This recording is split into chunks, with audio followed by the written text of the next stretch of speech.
नमस्कार। तो हम रस चल रहे थे, रस पढ़ रहे थे, उसमें रौद्र तक हो चुका था। रौद्र के बाद अगला है भयानक रस। तो भयानक रस स्थायी भाव है भय, यानी जब हमारे अंदर भय उत्पन्न होता है। और भय कब होता है? या तो कोई भयानक आकृति देख लें, या ऐसी ध्वनि सुनाई दे, या फिर हिंसक पशुओं को देख लें। तो यहाँ जब भय उत्पन्न होता है तो उससे होती है भयानक रस की उत्पत्ति। इसका स्थायी भाव भय। तो अगला छठवां रस है हमारा भयानक, इसका स्थायी भाव भय है। तो यहाँ देख लें कि हिंसक पशुओं को देखकर, हिंसक पशुओं को देखकर,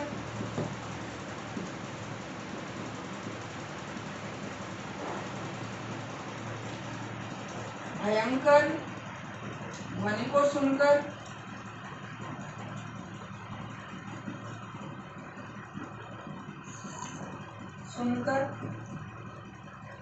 या तो हिंसक पशुओं को देखकर, भयंकर ध्वनि को सुनकर, या भयानक दृश्य को देखकर, दृश्य को देखकर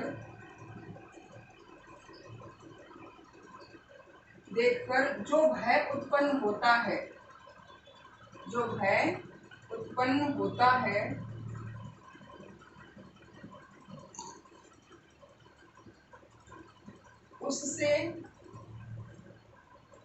उससे भयानक रस की उत्पत्ति होती है।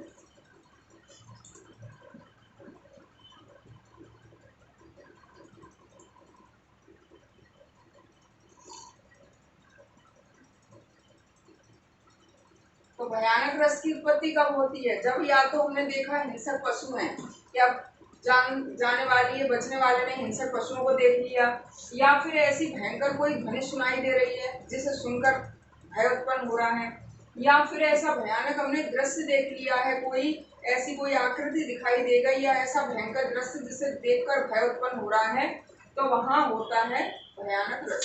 तो ये भयानक रस की परिभाषा हो गई। अब भयानक रस के हम देख लेते हैं उदाहरण। तो अब हम देख लेते हैं उदाहरण।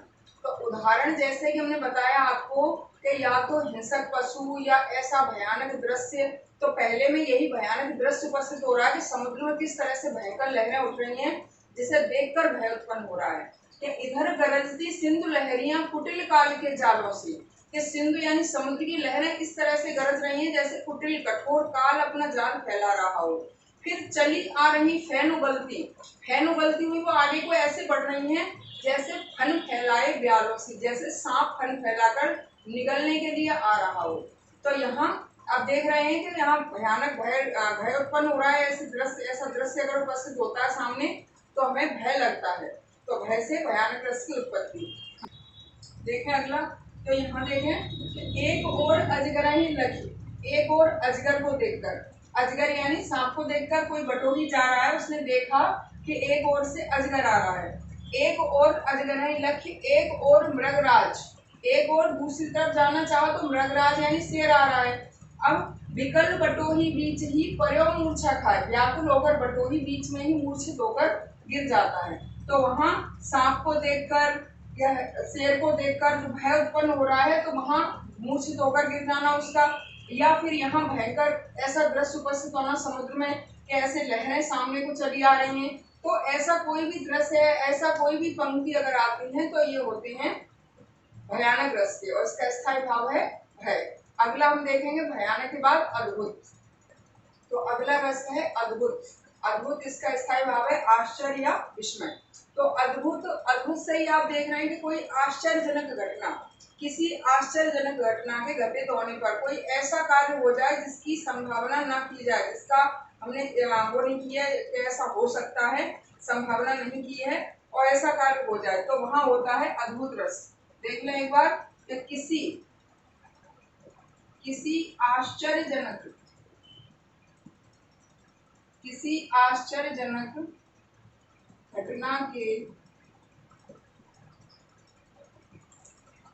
के घटित होने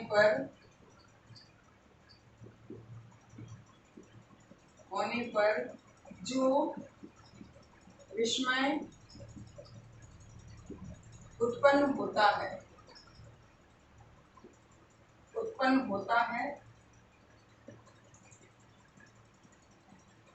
उससे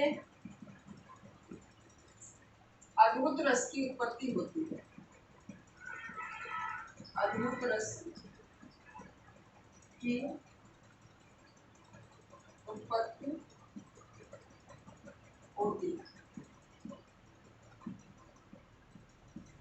तो देख रहे हैं कि कोई भी ऐसी आश्चर्यजनक घटना ऐसी घटित हो जाए जिसकी हमें संभावना न हो कि ऐसी घटना हो सकती है, ऐसा कार्य हो सकता है, तो कोई भी ऐसी आश्चर्यजनक घटना या ऐसी बात, तो इसके घटित होने पर जो विस्मय उत्पन्न होता है उससे होती है अद्भुत रस की उत्पत्ति। अब अद्भुत रस की पहचान के चिन्ह देख लेंगे। पहचान के लिए ज्यादातर शब्द कैसे आते हैं?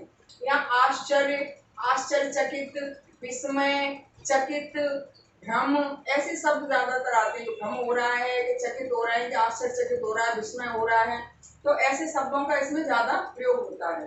तो आप देख लें इसके उदाहरण।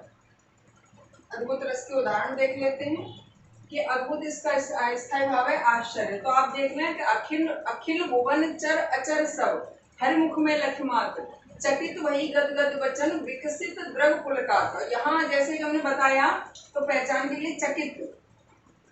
अगला देख लें, यहाँ वहां दुई बालक देखा, मत भ्रम मोर के आने विसेखा। तो भ्रम देख लें कि यहाँ हमने जैसे शब्द बताए कि ज्यादातर शब्द इनका आवृत्ति होती है। भ्रम आ गया, आश्चर्य आ गया, चकित आ गया, विस्मय आ गया, ऐसे शब्द हैं।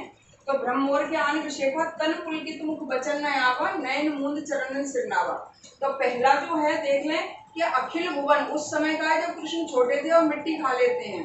तो जैसे ही माँ मुंह खुलवाती हैं तो सारा भुवन, पूरा तीनों लोग, अखिल भुवन चर अचर सभी चीजें, हर मुख में लखमात, भगवान के मुख में देखकर माता चकित वही गद गद गद वचन, आश्चर्यचकित हो जाती हैं, मुख से कोई वचन नहीं निकलते हैं, और विकसित द्रव पुलकात, और इसी आश्चर्य में उनकी आंखें फैलकर चौड़ी हो जाती हैं। तो यहाँ भी आश्चर्य की घटना है कि मुख में पूरे ब्रह्मांड का दिखना। और यहाँ देख लें कि यहाँ वहाँ दो बालक देखा, जब राम और लक्ष्मण जनकपुर में घूमने के लिए जाते हैं तो वहाँ के नर नारी ऐसे सम्मोहित हो गए कि वो जहाँ भी देख रहे हैं वही दोनों दिखाई दे रहे हैं। अब देखें, मत भ्रम मोर, यहाँ वहाँ दो बालक देखा, मत भ्रम मोर के आन विशेखा। अब वो देख रहे हैं, सोच रहे हैं कि हमारे मन का भ्रम है कि सच में आ गए हैं। तन पुलकित मुख वचन नहीं आवा, उनके प्रेम में तन ऐसे पुलकित हो रहा है कि मुख से कोई वचन नहीं निकल रहा है, कोई एक दूसरे से कुछ पूछ नहीं पा रहा है। और नयन मूंद चरणन सिरनावा, आंखें बंद करके उनके चरणों में सिर को झुका रहे हैं।